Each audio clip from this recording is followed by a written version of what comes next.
1996ஆம் ஆண்டு ஸ்டெர்லைட் ஆலையை துவக்குவதற்கான முயற்சிகள் நடந்தபோது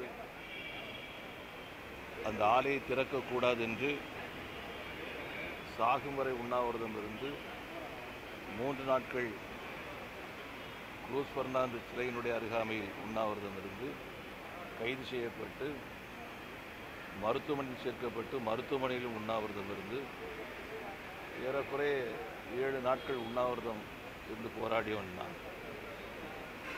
ஆனால் அன்றைய தினம் பெருவாரியான ஆதரவு கிடைக்காத காரணத்தால் இரு அரசாங்கங்களும் திராவிட முன்னேற்ற கழக அரசாங்கமாக இருந்தாலும் சரிதான், அண்ணா திராவிட முன்னேற்ற கழக அரசாங்கமாக இருந்தாலும் இவர்கள் அனுமதி வழங்கினார்கள். அதனுடைய அடிப்படையில் தான் இன்றைக்கு இந்த போராட்டம் வலுப்பெற்றது. நான் இப்போ தான் வெளிநாட்டிலேருந்து வர்றேன். இந்த பத்திரிகை கூட படிக்கல. நீங்கள் வந்த பிறகு தான் நீங்கள் சொல்கிறத கேட்டு தான் எனக்கு தெரிஞ்சுக்கிட்டேன். ரொம்ப துரதிர்ஷ்டவசமான ஒன்று. துப்பாக்கி சூட்டில் ஏறக்குறைய 10 பேர் மரணமடைந்திருப்பதாக நீங்கள் சொல்வது மிகப்பெரிய அதிர்ச்சியை தருகிறது. இதை முழு விவரங்கள் எனக்கு தெரியல. நீங்கள் சொன்ன பிறகு இப்போ எனக்கு தெரியுது. நானும் விசாரித்து தெரிஞ்சுக்கிறேன். ஆனால் அரசாங்கம் உடனடியாக விசாரணை கமிஷன் அமைக்க வேண்டும். என்ன காரணத்திற்காக போராட்டம் இந்த அளவுக்கு நடந்திருக்கிறது, முழு விசாரணைகள் நடத்தி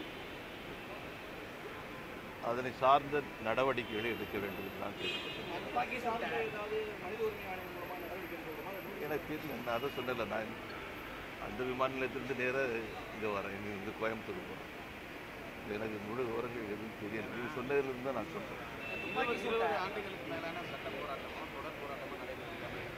ஸ்டெர்லைட் ஆலைக்கு தமிழகம் சார்பாக எந்த ஒரு விதமான அனுமதி வழங்கப்படலை அப்படின்னு சொல்லி முதல்வர் அவர் தரப்பு தெரிவிக்கிறாரு. ஆனால் மத்திய அரசு சார்பாக இருக்கக்கூடிய தீர்வாயத்தில் இதுக்கான ஒரு அனுமதி வழங்கப்பட்டிருக்கு அப்படின்ற ஒரு தகவல் இருக்கு. அதனால தான் பல்வேறு குற்றச்சாட்டு மத்திய அரசு. இந்த நேரத்தில் நான் வேற எதுவும் சொல்ல விரும்பலை.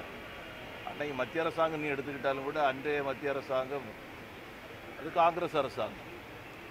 அவங்க தான் அனுமதி கொடுத்துருக்குறாங்க. அதுலேயும் பங்கு பெற்றது திராவிட முன்னேற்ற கழகம் பங்கு பெற்றிருந்தார்.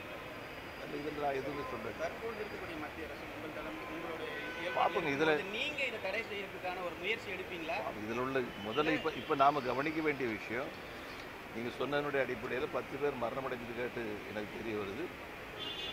அதை சார்ந்த விசாரணைகள் நடக்கட்டும். அதுக்கு அடுத்த கட்டத்தில் 2வது விஷயம். துப்பாக்கி சூட்டை நியாயப்படுத்துறது பாஜக தான்.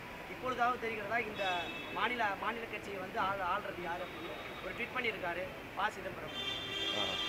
எப்படி பார்க்குறீங்க? அவர் எங்கே போயிருந்தார் அனுமதி கொடுக்கும்போது? ப. சிதம்பரம் அவர்கள் எங்கே போயிருந்தார்? உள்துறை அமைச்சராகவும் நிதித்துறை அமைச்சராகவும் முழு அதிகாரத்தில் இருந்தபோது எங்கே போயிருந்தார்? இன்னைக்கு போராடக்கூடிய எல்லாருமே போலித்தனமான போராட்டம்.